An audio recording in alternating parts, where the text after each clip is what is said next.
One of the key dynamics propelling everybody forward in season 2 is power abhors a vacuum. Power resides where men believe it resides. All these different kings are vying for the throne because they see in the wake of Robert Baratheon's death the chance to seize power. Joffrey, Renly, Robb Stark, they'll bend the knee or I'll destroy them. Season 2, it's really building towards a massive battle.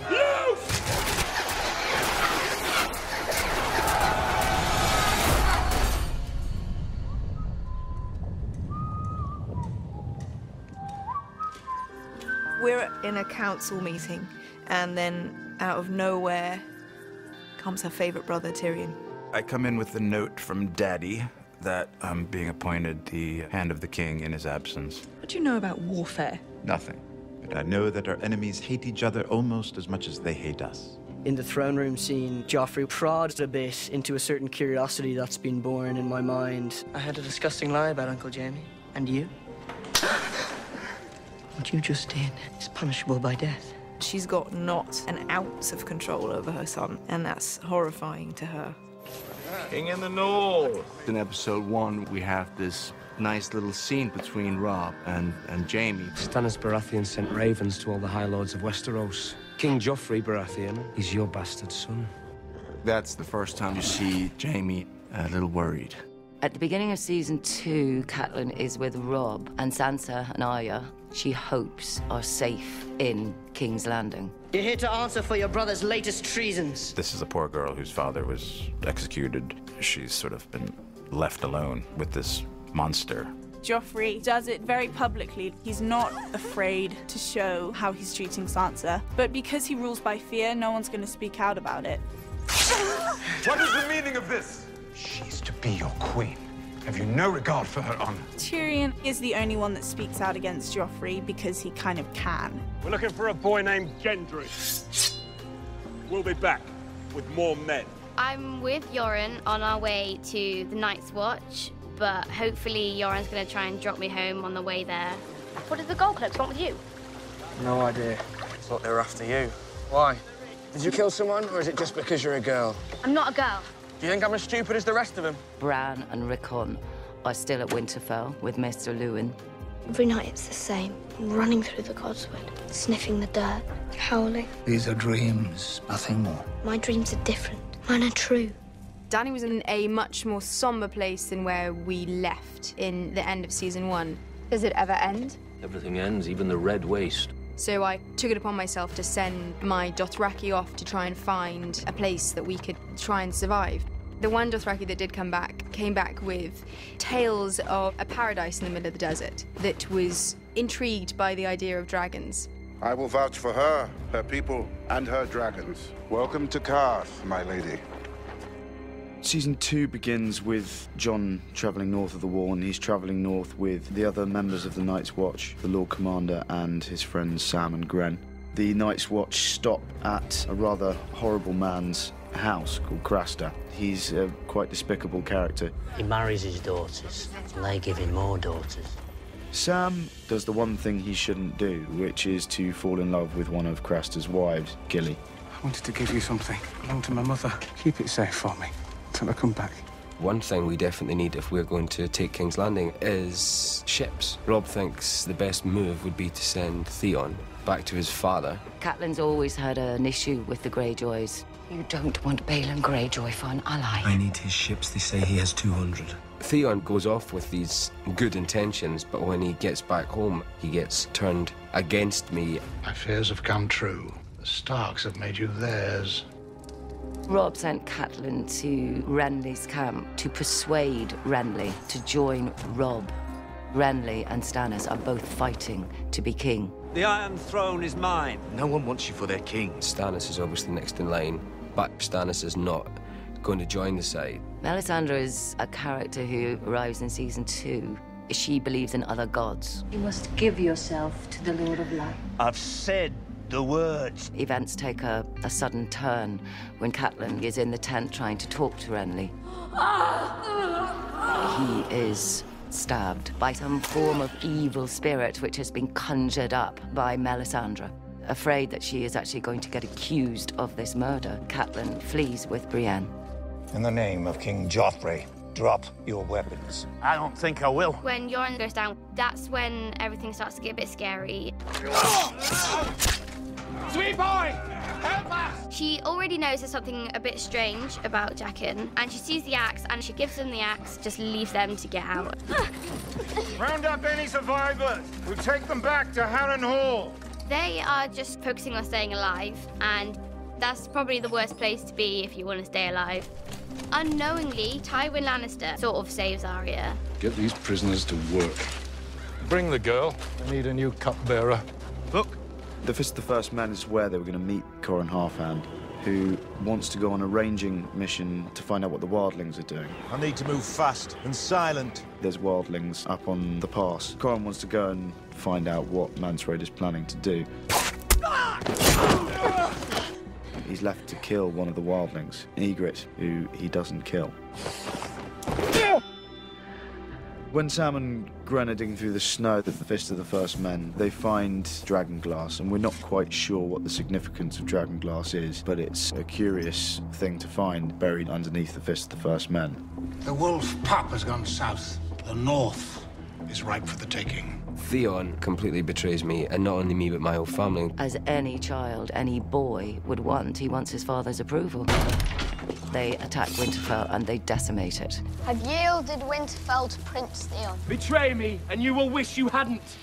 Mother of Dragons, it would be an honor to host you at the House of the Undying. The Carthene people only wanted one thing, and that was my dragons. And that began the theme throughout season 2 for Dany, which is the fact that she couldn't trust anyone.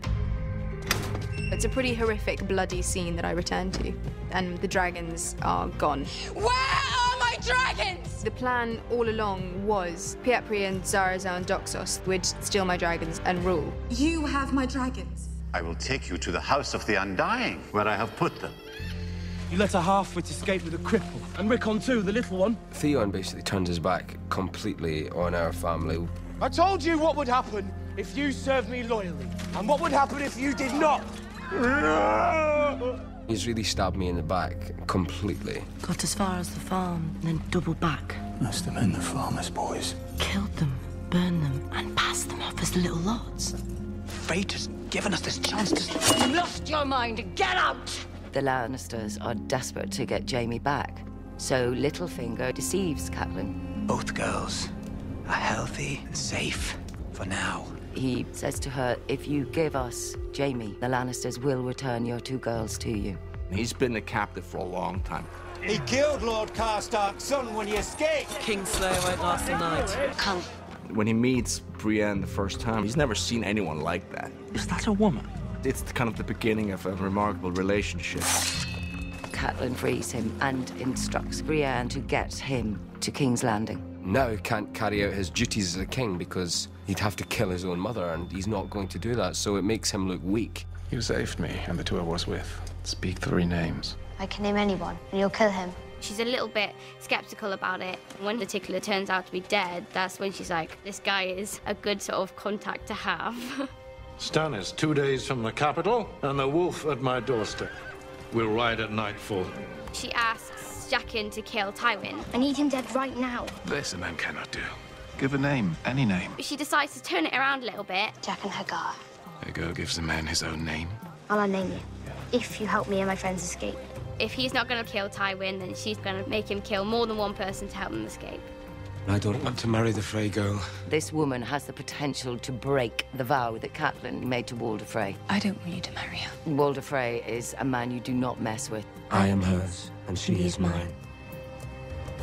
We died today, brothers. They kill men that Theon grew up with. Let's go home. They destroy Winterfell. Burned it down. Everything. What she doesn't know when she finds out is her 2 youngest are still alive. They may come back. Go north. To the wall. To Jon. What do you think they'll say when they hear about you and me? Nothing happened between you and me. She's very wily, Ygritte. She mocks him and mocks him and mocks him, and you think she's just doing this for her own fun. But actually, she's playing the long game. Should have took me while you had the chance. When Jon becomes a captive of the wildlings, he discovers that Corin Halfhand has been captured as well. Halfhand realises the only good that can come out of this is one of them becoming a spy amongst Mance Rayder's camp. They'll never trust me. Hey, mate. If you do what needs to be done. What? Come along, Jon Snow. Time to meet the king beyond the wall. If my dragons are in the House of the Undying, then take me there. That's what the warlock wants. It's here that I walk into unknown magic. This magic is strong. And what of my magic? And she is tested with everything that means most to her. Stannis Baratheon is coming for us. Sooner rather than later. Tyrion and Cersei have a lot in common, and I think that's why they're at such odds with each other. They are going to attack us. We need to be ready. The king is taking personal charge of siege preparations. If the wind holds, we'll reach King's Landing in a day. Will it hold? Can't make promises for the wind, Your Grace. They say Stannis never smiles. I'll give him a red smile. The threat from Stannis is the most terrifying for Joffrey, and the most real, I suppose. Mudgate. That's where he'll land. And if Stannis does attack the Mudgate, what is our plan? There's all this wildfire down in the basement's basement. He gets together with this pyromancer and figures out a way to stop them.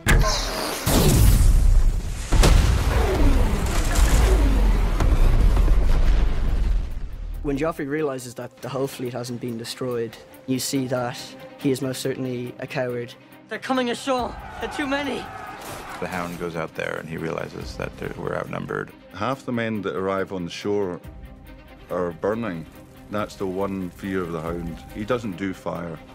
It only takes one burning man running towards you. When the Hound comes back in from fighting, he abandons the king. And that is a massive blow to Joffrey. He just bolts and leaves the responsibility to Tyrion. Those are brave men knocking at our door. Let's go kill them. I get pretty banged up. Could have been worse, though. My squire, Podrick, saves me. And then Father comes and saves the day, so he gets all the recognition. The king won't give you any honors that we will not forget. With the great aid the Tyrells gave to the battle, the deal was struck to marry Marjorie to Joffrey. Cersei thinks she's won because she's going to upset Sansa. She couldn't be happier. And then Littlefinger kind of crushes her hopes. If he's not marrying me... He'll let you go home. Joffrey's not the sort of boy who gives away his toys. Welcome home, Daenerys Stormborn. My home is across the sea where my people are waiting. We will be waiting a long time. He thinks that he's got her, but of course, the dragons had learnt how to breathe fire. Dracarys.